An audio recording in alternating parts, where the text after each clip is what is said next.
গতকাল সন্ধ্যায় আমরা ভৈরব নৌ থানা নৌফাঁড়ি পুলিশ গোপন সংবাদের ভিত্তিতে একটি ভলগেটের মধ্যে ভারতীয় পণ্য শাড়ি কাপড়ের চোরাই পথে নিয়ে আসতেছে এরকম সংবাদের ভিত্তিতে আমরা অভিযান চালাই একটি ভলগেট থেকে আমরা বিপুল পরিমাণ প্রায় 100 বস্তার উপরে হবে ভারতীয় পণ্য এটা আমরা আটক করে এই ঘটনার সাথে জড়িত 4 জনকেও আটক করা হয়।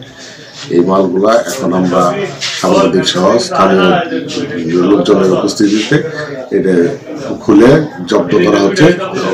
এখানে দেখা গেছে যে এখন ভারতীয় বিভিন্ন প্রকার শাড়ি, জর্জেট, তারপরে হলো কাঁথা, সিল্কের শাড়ি, 3 পিস, শাল, তারপরে হলো গিয়া থামি কাপড়ের মতো এই বিষয় জিনিসগুলো আছে। এটা আমরা